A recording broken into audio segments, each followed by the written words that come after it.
Hello everyone, welcome back to my channel, or hello if you're new. My name is Miss Paris, and on my channel you can find tips, advice and information all about teaching, as well as being able to follow along with my own personal journey. This is a personal journey one today because I have pre-recorded this, so as you are watching this, I am recovering from hospital. I will be undergoing major surgery, like we literally called it major surgery, and I wanted to come on and talk to you about it for three main reasons. The first reason is, just so you know why I'm going to be quiet, I'm trying to prepare things in advance so that it's just a matter of like pressing publish, but I might be quiet, I might not be on Instagram stories as often, etc, etc, and in order to avoid too many questions, I just want to put this video out there so people know about it. Number two is I'm a great believer, even in the classroom, of just being honest. There's no easier way to be a relatable figure and just talking about things. When you make feelings taboo, or when you make illnesses taboo, whether those are physical or mental illnesses taboo, then it makes it harder to talk about, and suddenly you put a barrier up.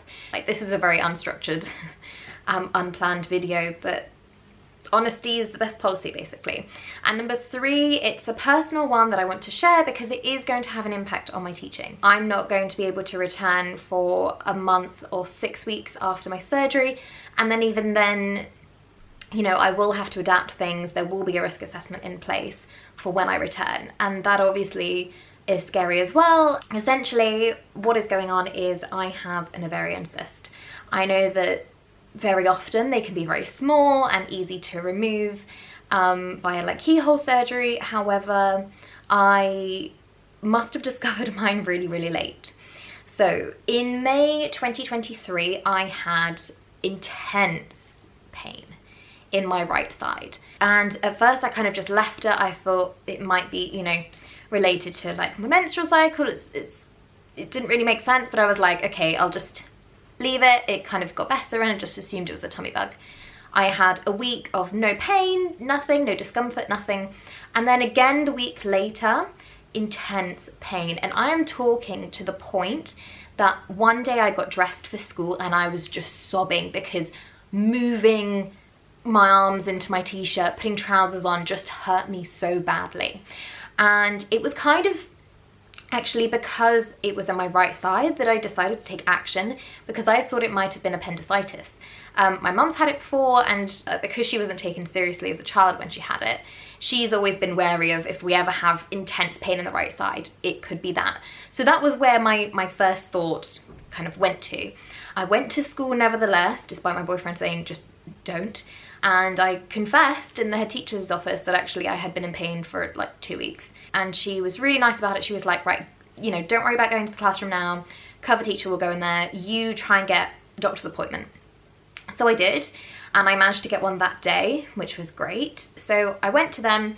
They kind of like felt around my stomach, and they were like, I can feel that it's like, it's quite hard there. It doesn't feel very, you know, natural. And then she was also in the middle of my stomach, and she had said, oh, it's also very hard here. And I kind of, I felt really silly. I assumed that that was kind of like just muscle. I was like, oh yeah, you know, I've just got a bit of flab, but underneath there's like a six-pack. Yeah, no, there isn't. How devastating. And they referred me to an ultrasound. Oh no, so that was in April. May was my first ultrasound. And went to the ultrasound. I was just expecting like, I don't know, I wasn't expecting anything really. The word cyst hadn't even come up for me. And suddenly she said to me, oh, you've got a 10cm cyst in your right ovary. And it didn't panic me. But then when I told my mum and my boyfriend, they were like, oh my gosh, 10cm is huge. And then obviously I went on Google, which is always kind of a danger zone because you always freak out. But 10cm is already a large cyst. Like, it's considered very large. Normally they're like 2 centimeters, 3 centimeters. Take this with a pinch of salt, I'm not a medical expert here.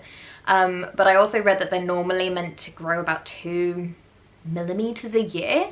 And if mine was already 10 centimeters, I was like, how long have I had this for?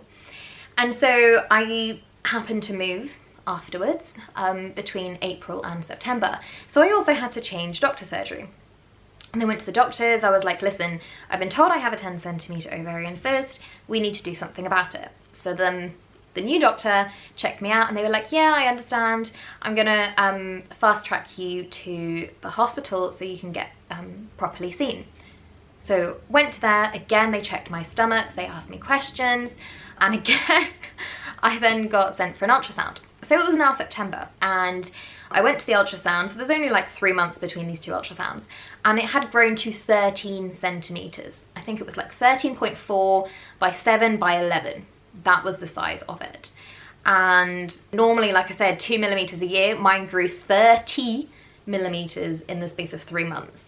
And as I'm filming this, it's January, so I haven't had an ultrasound since September, but if it continues that growth, who knows how big it is. You know, I asked lots of questions, they assured me they could still do keyhole, but then afterwards I received a letter via post saying they needed open surgery, which is basically, you know, C-sections are a lot more common for people to know about, but you know, it's kind of that incision across the stomach.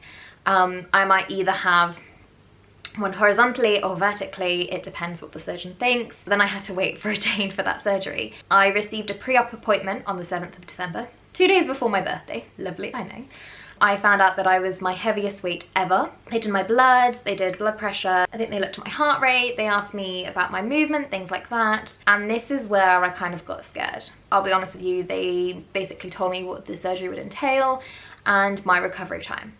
Now, I've had an external cyst before and I was back in school within 48 hours, and they were like, yeah, forget that. This is a whole other ball game. They gave me a booklet, and I'm literally quoting here. It said you have to be a lady of leisure, so I can't touch a Hoover until 4 weeks. I love how that was the example. And I'm not allowed to drive until after 6 weeks. So obviously here I am, like, going from completely fine, happy and healthy. I had 2 weeks of pain, and then suddenly, you know, fast forward 2024, I am about to be in hospital overnight for 2 days. I'm gonna find it tricky to go to the toilet. I'm going to find it really difficult to sleep. I'm gonna need to sleep in a certain position with a certain amount of pillows. It's kind of scary. My appointment, my surgery appointment was meant to be the 4th of January. I was kind of like mentally prepared for that. I was enjoying my birthday, Christmas. I was like, I'm just gonna have fun because I know what's going to come up in 2024. It's very early in 2024, I'll get it out of the way. Bosh. 27th of December I was called, and they said that because of junior doctor strikes it will not be possible to go ahead and it will be postponed.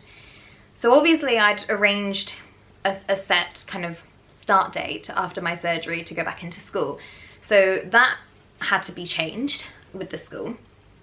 I'm still not completely sure now what it is because I only found out a few days ago that it's going to be on the 1st of February, and I'll need at least a month or 6 weeks to recover, which is scary because I'm in year 6 and I'm doing SATs, and that doesn't leave very long before the big day. But that is basically the situation. So I'm nervous about recovery. I don't know what to expect. I don't know what the scar will look like. And then when I go into school, I am not allowed to do stairs. I might not even be okay to drive yet, so I might have to bus it, which adds time and, you know, getting on and off the bus, etc. So for risk assessment, I'm not allowed to do any sports. I can't climb stairs. I also need to take some, like, I've asked my boyfriend to do it because I don't want to do it. He's going to have to inject my stomach for the first 5 days afterwards to obviously reduce any chance of like internal bleeding or blood clots. So yeah, that's where I am. I basically always just shove my stomach in jeans, but actually it's quite big. So front facing, yeah, that's just where I've been cross-legged with my jeans.